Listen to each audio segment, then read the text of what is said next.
Colpita da un fulmine che le bruciò tutti gli organi interni, ma guarì per miracolo.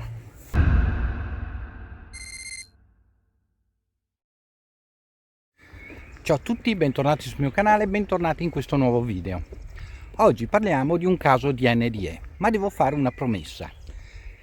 Il caso è particolarmente dibattuto. Difatti, sebbene mi fosse stato segnalato più volte la richiesta di parlarne, ho sempre titubato perché la signora che ha avuto questo caso di NDE duplice, e ha poi avuto una forte conversione religiosa, e in questo non c'è niente di male. Il male viene quando questa conversione religiosa ha iniziato a modificare gli eventi che le sono successi, ad ampliarli e a modificarli. Allora sapete che questo può provocare dei grossi dubbi in chi studia i casi di NDE anche dal punto di vista scientifico, e quindi rende meno verosimile la sua testimonianza. Per quanto, li metterò qua nel video, abbiamo recuperato alcuni documenti dai sanitari che l'hanno curata subito dopo l'accadimento, e quindi il fatto è, dal punto di vista medico, plausibile. Meno plausibile è un po' il racconto della dottoressa Polo. Parla della dottoressa Gloria Polo, una dentista di Bogotà.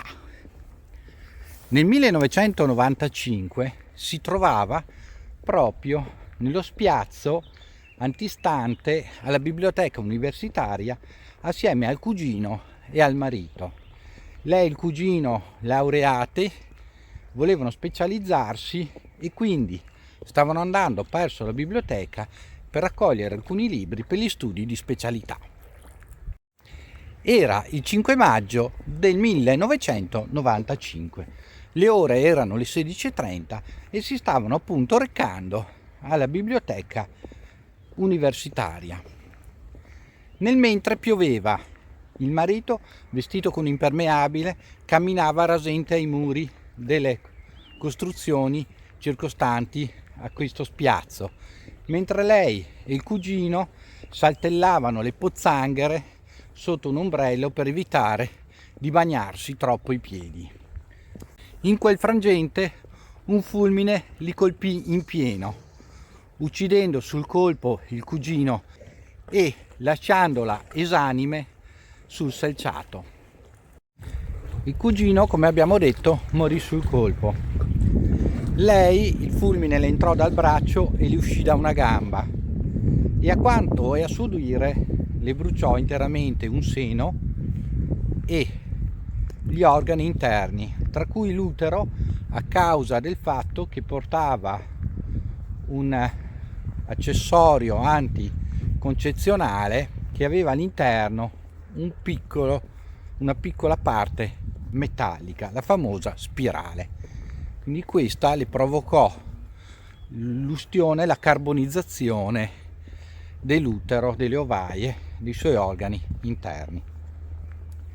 I reni cominciarono a non funzionare bene, e qua cominciano le prime incongruenze che niente tolgono al fatto che l'avvenimento che lei ha vissuto sia dal punto di vista scientifico miracoloso. Quali sono queste incongruenze? Lei dice di essere rimasta senza assistenza per molto tempo, è stato stabilito poi nel tempo circa 2 ore.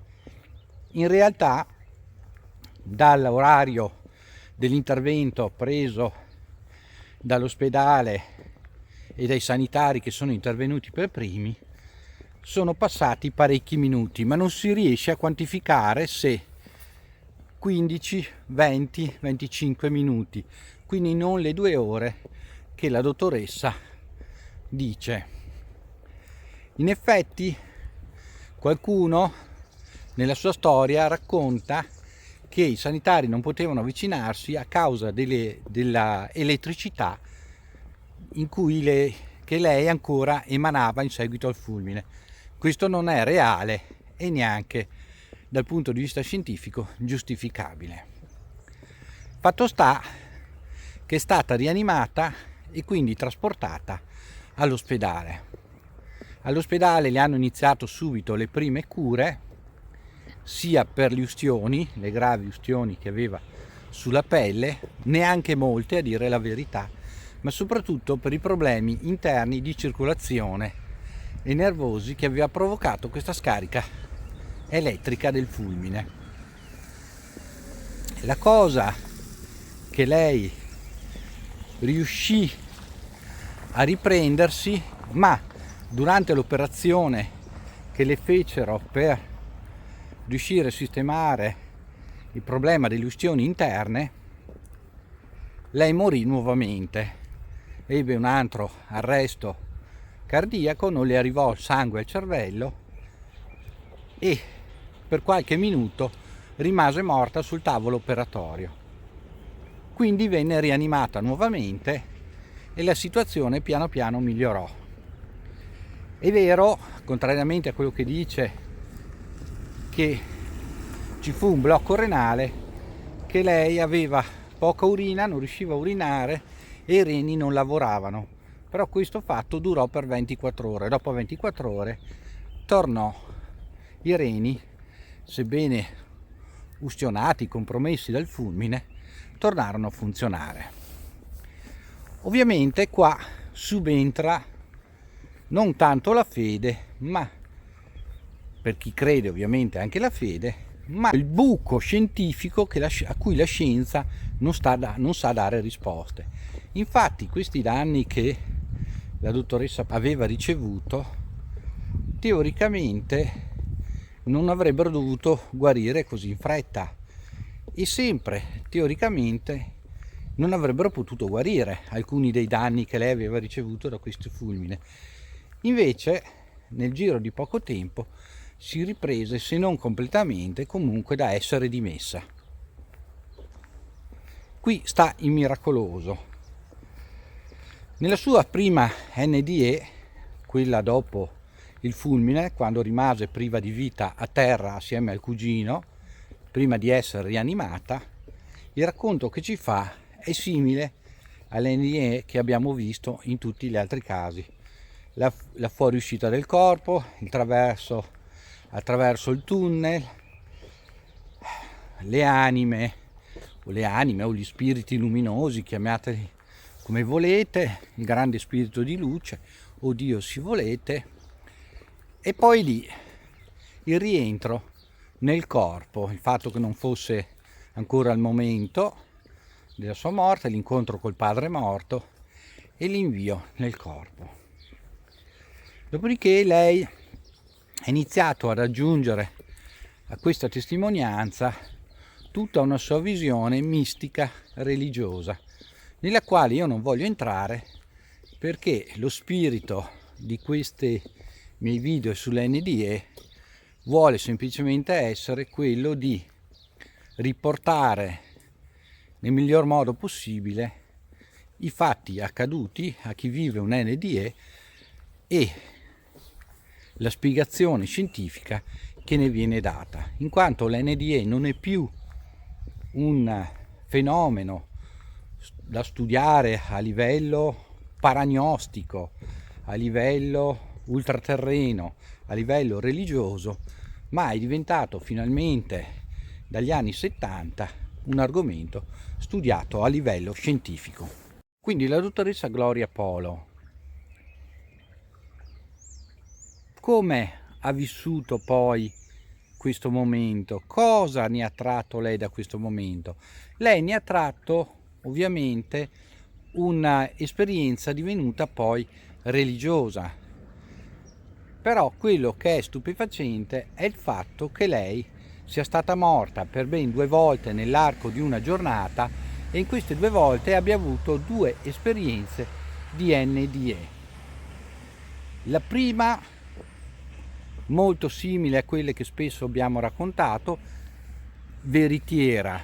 La seconda non si riesce a definire se è stato più un mancamento durante l'operazione, quindi anche la dose di narcotici, di antidolorifici, in quanto le ustioni, in quanto i problemi renali, oppure se fosse dovuta al fatto che in realtà ha avuto anche un secondo episodio di NDE.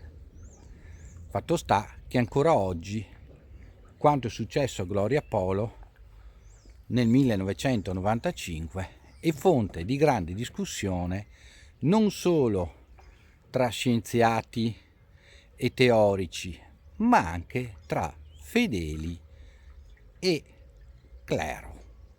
Testimonianza, fra le altre cose, degli accadimenti di Gloria Polo ci sono la sorella che è medico, uno zio che è medico e tutta una serie di amici e conoscenti, di cui una buona parte, viste le sue frequentazioni universitarie, sono medici. Quindi non abbiamo da dubitare fortemente di quanto è accaduto dal punto di vista medico. E se dal punto di vista medico la dottoressa è rimasta morta per alcuni minuti o per molti minuti e quindi si è ripresa, c'è veramente di che stupirsi e di che portare testimonianza.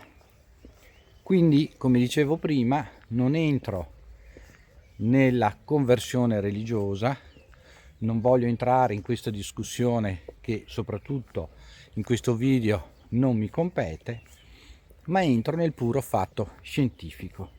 Ancora una volta, nel caso di Gloria Polo, portiamo a testimonianza che la premorte, l'NDE, è un fatto, una realtà della nostra vita umana e questo ci fa ben sperare per il futuro. Spero che questo video vi sia piaciuto, scrivetemi nei commenti se avete dei casi da segnalare o tra quelli che vi ho citato delle curiosità, qualcosa di più che volete sapere. Cercherò di rispondervi il prima possibile. Ci vediamo nel prossimo video. Ciao a tutti da Ermanno, iscrivetevi al canale, mettete un bel like, aiutatemi a crescere. Devo arrivare a 10.000 iscritti per darvi qualche video particolare. Ciao a tutti, alla prossima!